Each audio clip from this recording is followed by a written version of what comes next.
Salut! Aujourd'hui, dans notre série Découvre ton potentiel, je te parle de 7 habitudes qui peuvent tuer ton charisme et que tu devras absolument te départir si ton but est de réussir dans ta vie personnelle ou professionnelle. Si tu es nouveau sur cette chaîne, n'hésite pas à t'abonner en passant un clic de souris sur le bouton prévu à cet effet au bas de ton écran. N'oublie pas aussi de cliquer sur la cloche pour être informé de toutes nos nouvelles publications. Alors, tu es prêt? Eh bien, c'est parti! À tout de suite!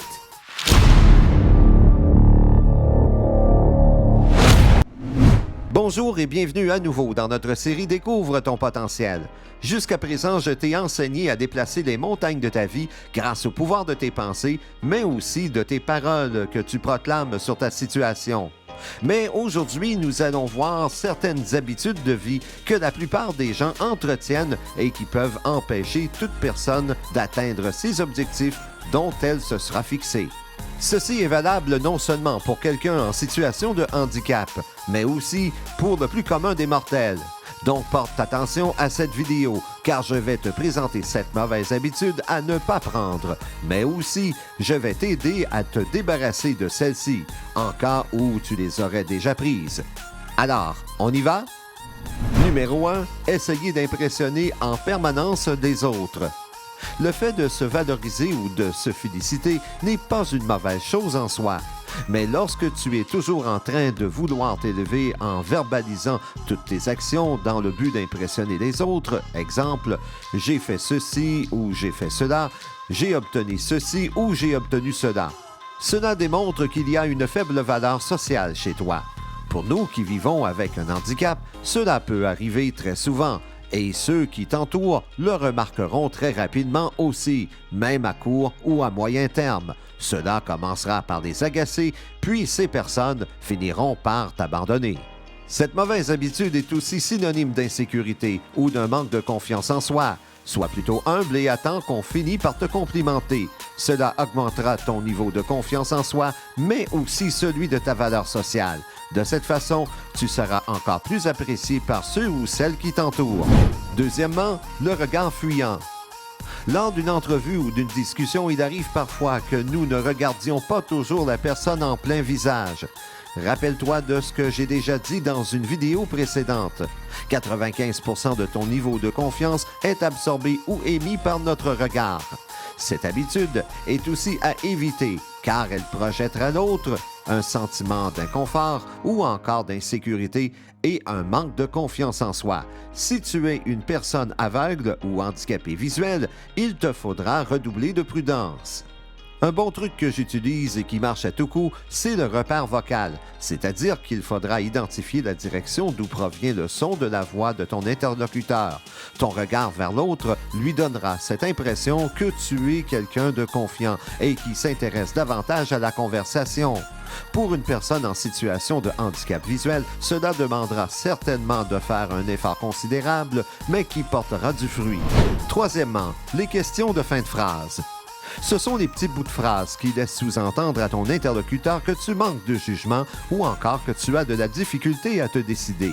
Par exemple, crois-tu que ou encore penses-tu que allons-nous faire ceci ou cela? Ce genre d'attitude donne souvent cette impression que tu n'es pas certain, qu'il y a un manque de confiance en toi.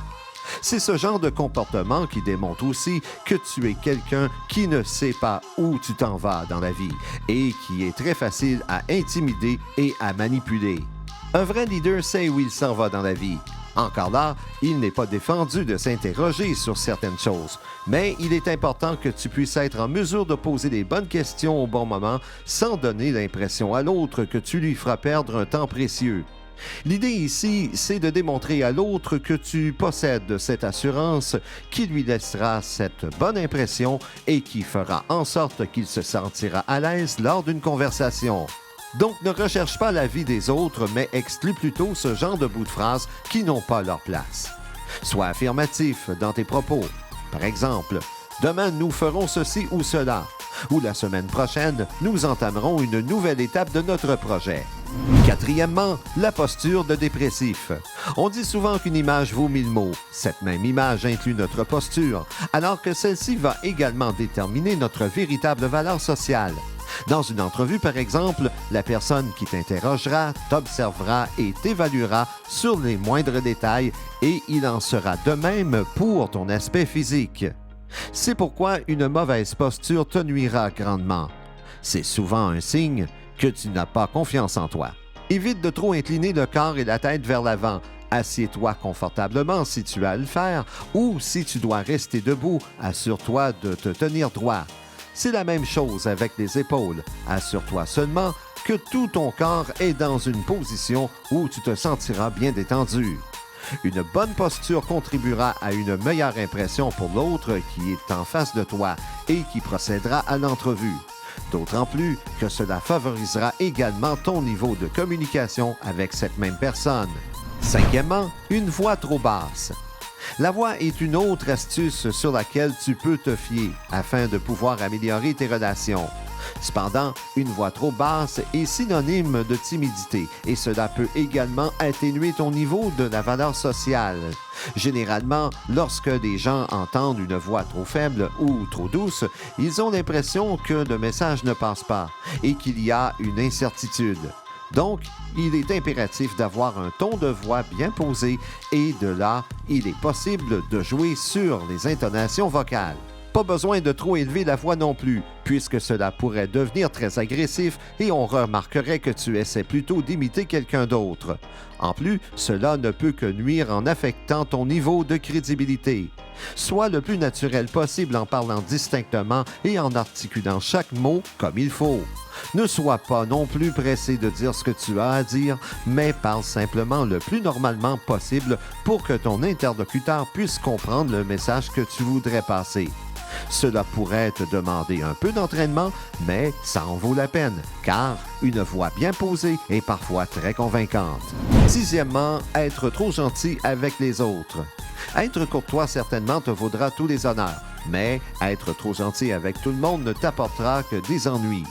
Très souvent, les gens timides essaient de plaire aux autres, croyant que s'ils sont gentils avec tout le monde, que cela fera en sorte que tout ira pour le mieux. Cependant, il en est tout autrement, car cela conduira les autres à abuser de tes bontés. En plus, les gens autour de toi remarqueront que tu es facile à manipuler. On remarquera aussi que tu possèdes plusieurs insécurités, en plus d'un manque de confiance en toi. Lorsque quelqu'un voudra t'aider à sa façon et que tu refuseras son aide, cette même personne te tournera le dos. Trop de gentillesse peut te causer beaucoup d'ennuis sur le plan psychologique pendant une bonne partie de ton enfance jusqu'à l'âge adulte. Un bon conseil, sois exigeant envers toi-même et envers les autres et ne laisse pas passer les occasions de te faire jouer dans le dos. Sois attentif, vigilant et apprends à discerner qui sont tes vrais amis, mais surtout, n'excède pas en gentillesse. Septièmement, critiquer les gens dans leur dos. Cette mauvaise habitude de critiquer les autres est vraiment toxique. Si tu te souviens au début de la série, j'ai parlé de l'importance de se débarrasser des gens toxiques. Les gens qui critiquent ne réussissent en rien.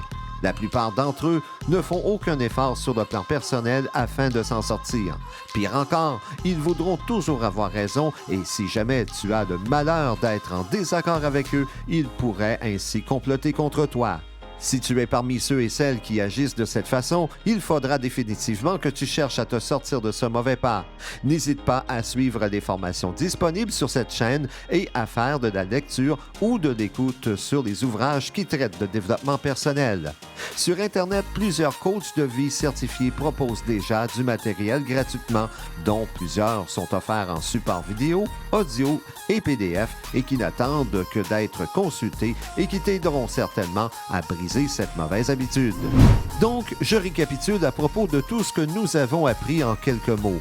Évite d'essayer d'impressionner en permanence les autres, n'aie pas un regard fuyant, sans oublier que tu devras éviter les pièges de questions de fin de phrase, la posture de dépressif, tandis qu'une voix trop basse pourrait également te nuire Donc, garde une bonne intonation, ne sois pas gentil excessivement avec les autres et finalement, évite de critiquer les autres et de te tenir en présence de ceux et celles qui font du commérage. Débarrasse-toi de ces mauvaises habitudes, tu verras que ton niveau de charisme augmentera avec le temps.